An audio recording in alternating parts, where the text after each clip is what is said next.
So this, I'm going to tell you what this is in a minute. But what, if you've watched any of my videos regarding Burning Man, what does this look like in the middle? Yeah, it looks like the burning effigy man. And interestingly enough, what it says for this, it says,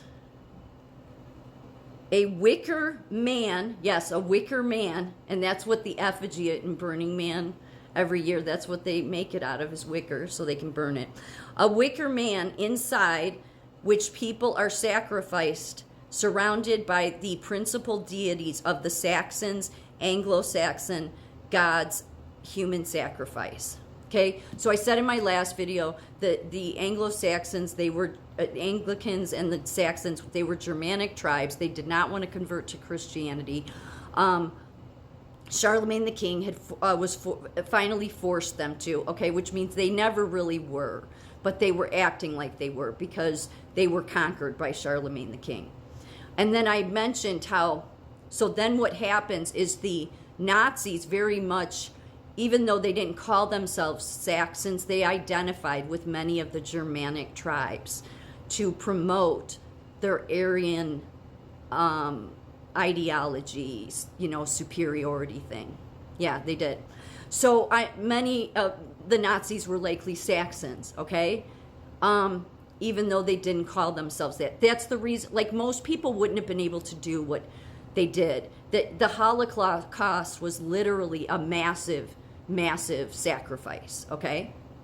And how that happens, because when the majority of the people in your country are following, you know, the Bible, okay, and not getting pulled into different, because that wicked one, that prince of energy, that prince of the air, as Jesus called it, it wants to get in and start adding things to the Bible, like, you know, vibration and frequency and energy, all this stuff, because then it's a way to start moving you off the track. And so, like, everybody was excited in Germany and other parts of the world to convert to Christianity when they learned of it, when it was starting to come in.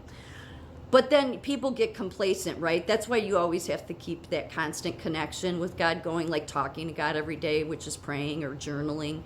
You just, you know, you keep an open line of communication, so to speak, with the Holy Spirit. So the Holy Spirit, the Old Testament, Moses had the Holy Spirit in him.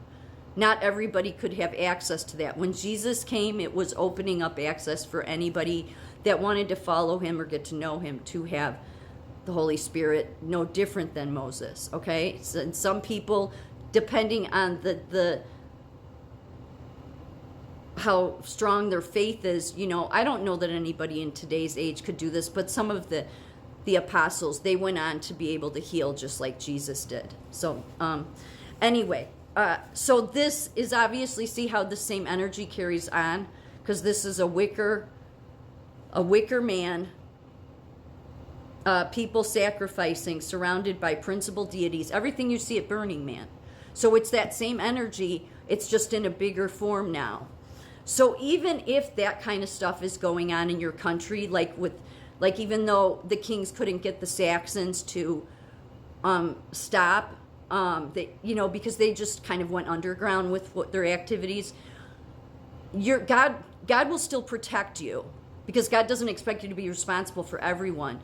But what does happen, because if you're really making an effort to, like, be an example to others, because I think in instances, because you can't force it, and that's the mistake many kings made, was trying to force Christianity.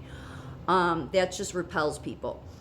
So it's better to just be an example and you put it in God's hands, okay? Because God will still protect you even if you have a whole lot of this stuff going on.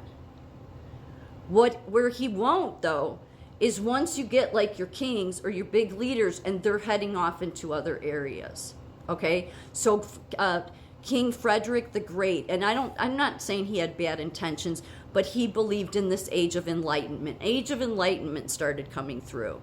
That came in through the 1776 founders, some of them too, okay? And where that leads is it's a path that leads to worshiping science and scientific racism, okay? Which that's what DEI was scientific racism. It's, we're going to reverse the racism and say these are the underserved people while we're totally discriminating against everyone else. Do you see what I mean? Like, they're literally the racists. Like, so when people carry on and say Trump's silencing speech, no, DEI is literally tied to Marxism. It absolutely is. There's enough articles that have written about this, educated people. It absolutely was tied to Karl Marx. So we can't be having that, okay? Because that leads to no, I mean, we got enough of that shit going on.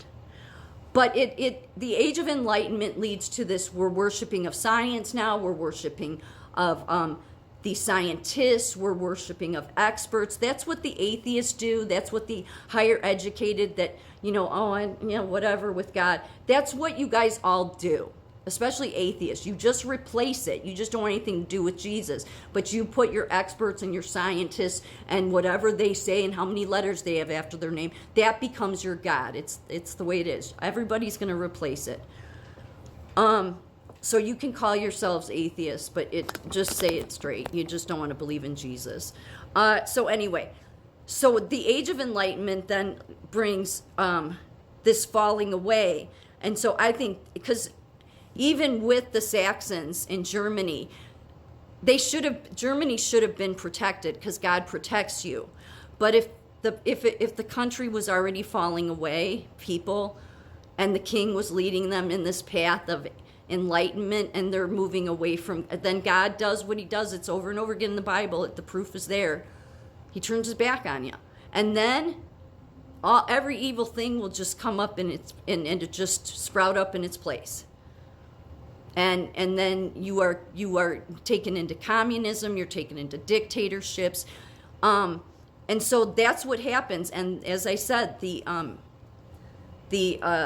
Nazis, many of them likely were Saxons, although they didn't say they were, but they identified with the Germanic tribes because they saw themselves as superior.